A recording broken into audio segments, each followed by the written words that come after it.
और चलिए अब सीधा रुख करेंगे सोनभद्र का, जहां सीएम योगी आदित्यनाथ का संबोधन चल रहा है। गांव-गांव में पेयजल की स्कीम भी आपके जनपद को उपलब्ध कराई जा रही है। कोई सोचता था सोनभद्र में भी मेडिकल कॉलेज बनेगा, लेकिन भाइयों बहनों अब तो आपके सोनभद्र जिले में भी एक नया मेडिकल कॉलेज बन रहा है। आज उसका शिलान्यास भी हमने कर दिया है। मंच पर आने के पहले मैं अपने विधायकों के साथ, मंत्रियों के साथ इसी कार्यक्रम को संपन्न कर रहा था और इसलिए मैं इस अवसर पर आप सबको बधाई देता हूं कि जो कभी आपके पूर्वजों ने सोचा होगा कि लखनऊ में पीजीआई और केजीएमयू की तर्ज पर एक मेडिकल कॉलेज अगर सोनभद्र में भी होता तो यहां के लोगों को बीमारी के समय में इधर उधर भटकने की आवश्यकता नहीं पड़ती। लेकिन अब वह सपना भी साकार कर दिया है, क्योंकि डबल इंजन की सरकार है।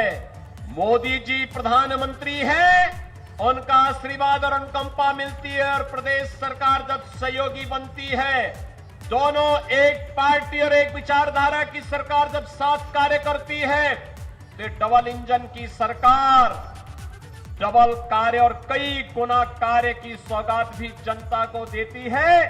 चाहे वह हर घर नल योजना के माध्यम से पेयजल की सुविधा घर घर तक पहुंचाने के लिए किया जाने वाला कार्य हो, या मेडिकल कॉलेज आपके सोनभद्र में ही बनकर के जनपद सोनभद्र वासियों को, और सोनभद्र वासी ही नहीं बल्कि विधायक चेरो तो मुझसे कह रहे थे कि क्या मैं अपने बिहार के साथियों का भी उपचार करा पाऊंगा।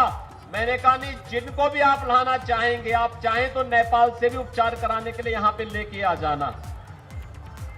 भाइयों बहनों, मेडिकल कॉलेज विशेषज्ञ स्वास्थ्य सुविधा का आधार बनता है। हम लगभग 300 करोड़ रुपए देंगे यहां पर मेडिकल कॉलेज। हॉस्पिटल की क्षमता को 500 बेडेड हॉस्पिटल भी यहां पर बनेगा। अत्याधुनिक सुविधाएं आएंगी सोनभद्र के नौजवानों के लिए, यहां के अनुसूचित जाति जनजाति के बच्चों के लिए यहां पर मेडिकल की सुविधा, पढ़ाई करने के लिए, मेडिकल की पढ़ाई के लिए उन्हें देश के अंदर कहीं भटकना न पड़े, इसी जनपद में उन्हें ये सुविधा प्राप्त हो सके। इसके लिए आज हम सब आपके बीच में आए हैं, इस जन विश्वास यात्रा को लेकर के। याद करिए 2017 के पहले प्रदेश के अंदर किस प्रकार की अराजकता थी। पर्व और त्योहार नहीं मनाए जा सकते थे। कोई पर्व और त्योहार आता था, पर्व और त्योहार के पहले दंगे प्रारंभ हो जाते थे। बड़े बड़े दंगे होते थे। इस सोनभद्र में भी दंगे हुए थे। जन्माष्टमी का जुलूस नहीं निकलने दिया जाता था। नवरात्रि में दुर्गा मां की पूजा नहीं करने दी जाती थी। रामलीलाओं के आयोजन को रोका जाता था। कावड़ यात्रा नहीं निकलने दी जाती थी। पर्व और त्योहारों को हर प्रकार से व्यवधान डालने का प्रयास होता था। लेकिन भाइयों बहनों, अब तो दंगाइयों को जहां जाना था वहां पहुंचा ही दिया गया है। कोरोना भी आपके पर्व और त्योहार को नहीं रोक पा रहा है। कोरोना को भी इतना प्रभावी अंकुश लगाया गया है कि दीपावली आपने आनंद के साथ मनाई। विजयादशमी का आयोजन पूरी भव्यता के साथ पूरे प्रदेश और देश के अंदर मनाया गया। रामलीलाओं के आयोजन हुए, कहीं भी कोई समस्या नहीं। और यही नहीं, अभी आपने देखा होगा पहले की सरकार और अब की सरकार में अंतर साफ है, फर्क साफ है। पहले राम भक्तों पर गोलियां चलाई जाती थी और अयोध्या में अब राम मंदिर के भव्य निर्माण का कार्य प्रारंभ होता है। यही अंतर है। पिछली सरकारें राम भक्तों पर गोली चलाती थी, वर्तमान सरकार राम भक्तों पर पुष्प वर्षा करती है और भगवान राम के भव्य मंदिर के निर्माण के कार्य को आगे बढ़ाने का कार्य करती है। पिछली सरकार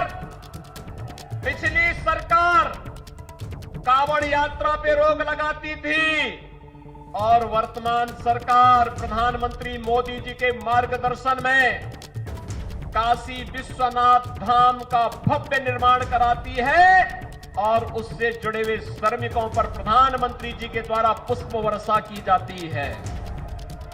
पिछली सरकार गरीबों का अन्न हड़पती थी और वर्तमान की सरकार हर महीने 2-2 बार हर गरीब को अन्न योजना के साथ जोड़ने का कार्य कर रही है। पिछली सरकार स्वास्थ्य सुविधा से वंचित करती थी, वर्तमान सरकार मेडिकल कॉलेज हर जनपद में बनाने की कार्रवाई को आगे बढ़ा रही है। पिछली सरकारों में भू माफिया, खनन माफिया, वन माफिया, पशु माफिया और हर प्रकार के माफिया हावी होकर के प्राकृतिक संसाधनों पर लूटपाट करते थे। वर्तमान सरकार में माफिया की जगह जेल होगी या दूसरे लोक में होगी, सोनभद्र में नहीं होगी। इस संकल्प के साथ सरकार ने कार्य प्रारंभ किया और आज उसका परिणाम भी आप सबके सामने है। भाइयों बहनों, जब सरकार संवेदनशील होती है, जन विश्वास पर खरा उतरने के लिए आती है, तो जन विश्वास यात्रा का आनंद भी उसी को आता है। जन विश्वास यात्रा में 19 दिसंबर से आज चौथा दिन है। जिस प्रकार का जन सैलाब उमड़ रहा है, हजारों और लाखों की संख्या में जनता जनार्दन का आशीर्वाद 6 यात्राओं को पूरे प्रदेश के अंदर प्राप्त हो रहा है। ये पिछली सरकारों की अराजकता का जवाब जनता जनार्दन के समर्थन से दिखाई दे रहा है। मैं इसके लिए आप सबका अभिनंदन करता हूं और भाइयों बहनों, मैं आप सबको कहना चाहता हूं, सही सरकार जब आती है तो योजनाओं को भी आपके लिए सौगात लेकर के आती है।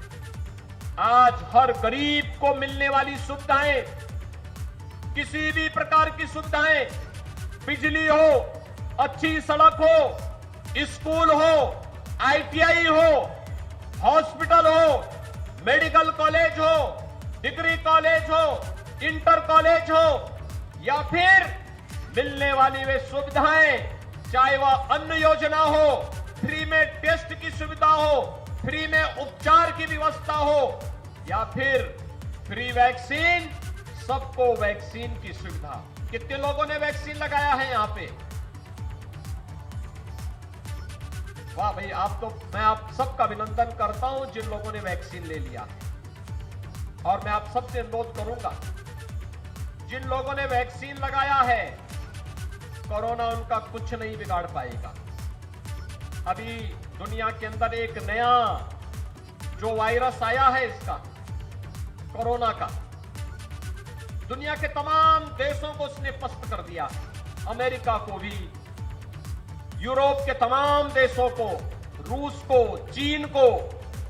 लेकिन भारत में प्रधानमंत्री मोदी जी के नेतृत्व में जो वैक्सीन बनी है, ये वैक्सीन इतनी प्रभावी है कि जिसने दोनों डोज वैक्सीन की समय से ले ली है, कोरोना का दूसरा जो वेरिएंट आया है ओमिक्रॉन, यह उसका कुछ नहीं कर पा रहा है।